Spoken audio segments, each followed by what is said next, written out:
राधे राधे दोस्तों, मैं आचार्य राधा वल्लभ मिश्रा आपका हमारे चैनल एस्ट्रो प्रॉफिट में बहुत बहुत अभिवादन करता हूं। आज इस एपिसोड में हम जो वास्तु पढ़ रहे हैं उस अनुरूप उस अंतर्गत बहुत ही महत्वपूर्ण विषय हम लाए हैं। और इस विषय में यदि हम पारंगत हो जाएं, यदि हम इसे सही से समझ लें, वास्तु अनुरूप हमारा बेडरूम, टॉयलेट्स, बाथरूम, रसोई, स्टोर रूम, एंट्रेंस, बैठक, पानी का स्थान, वाटर टैंक, झाड़ू कहाँ होनी चाहिए, चप्पल कहाँ होनी चाहिए, गीज़र कौन सी दिशा में होना चाहिए, शीशा कौन सी दिशा में होना चाहिए, आदि आदि सभी चीज़ें हम इसी माध्यम से जान पाते हैं, समझ पाते हैं। यदि ये सही से समझ में आ जाए तो वास्तु में जितनी भी चीज़ें हैं उसे समझना बहुत सहज है और आपको कोई सारणी नहीं चाहिए। आप स्वयं ही उसे सुव्यवस्थित रूप से वास्तु अनुरूप ढाल सकते हैं। वास्तु पद विन्यास ये बहुत ही महत्वपूर्ण विषय है, जिसे वास्तु मंडल भी बोलते हैं हम।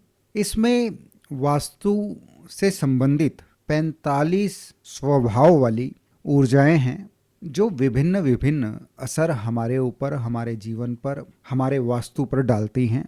ये जो 45 ऊर्जाएं हैं, इन्हें ही 45 देवता इस नाम से जाना जाता है। और यदि ये सही से हम समझ लें और सुव्यवस्थित रूप से इसे हम वास्तु अनुरूप चीज़ें सुव्यवस्थित हो जाए तो जिस स्थान पे हम रहते हैं वहाँ से ज़्यादा शुभ फलों की प्राप्ति होनी संभव है।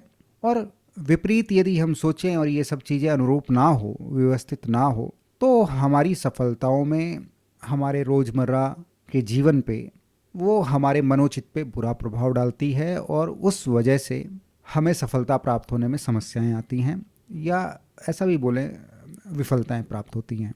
अब ये वास्तु पुरुष मंडल इसे समझते हैं। ऐसा आया है, ग्रामे भूपति मंदिरे च नगरे पूज्यश्चतुष्षष्टिके एकाशीति पदे समस्त भवने जीर्णे नवाब्ध्यंशके।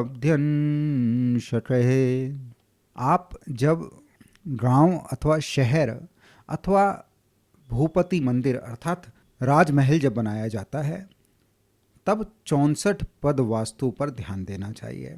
एकाशीति पदे समस्त भवने, सभी जनसाधारण हम सब का जो निवास स्थान है उसमें 81 पद पर ध्यान देना चाहिए, जिसे परमशायिक वास्तु पदमंडल भी बोलते हैं।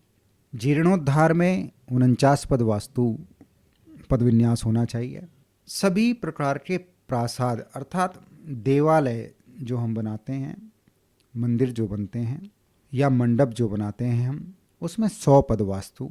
इसी तरह से कुआं, तालाब, बावड़ी या वन, इसे बनाते समय 196 पद वास्तु का पूजन होना चाहिए या उस अनुरूप ही बनाना चाहिए। और ऐसा भी वर्णन आया है, यदि बहुत बड़ा किला बनाया जा रहा हो, बहुत बड़ा शहर बसाया जा रहा हो, तो ऐसे में स्पेशली मेरा जो समझ आई है उस अनुरूप, तो यदि मुझे बोलना हो, जहाँ पर जिस शहर में 1 करोड़ से ज़्यादा की पॉपुलेशन हो, वहाँ पर 1000 वास्तु पद अनुरूप व्यवस्था होनी चाहिए। मानसार में, मय मत में 32 प्रकार के वास्तु पदों का पद विन्यास बताया है। तो ये जो वास्तु पद विन्यास जो 32 प्रकार के बताए हैं, उसमें से परमशायिक वास्तु पद विन्यास 81 पद वास्तु पद विन्यास, उसी अनुरूप हम हमारे लिए जो निवास स्थान है उस व्यवस्था को उसे समझते हैं और अपने वास्तु में उसे अपनाते हैं, तो उससे लाभ होता है। आज हमने वास्तु पद विन्यास के विषय में बेस जाना, आने वाले वीडियो में हम उसे विस्तार से समझते हैं। आप हमारे साथ बने रहे, उसके लिए बहुत बहुत धन्यवाद। बहुत जल्दी नए वीडियो में फिर से मुलाकात होगी, तब तक के लिए राधे राधे।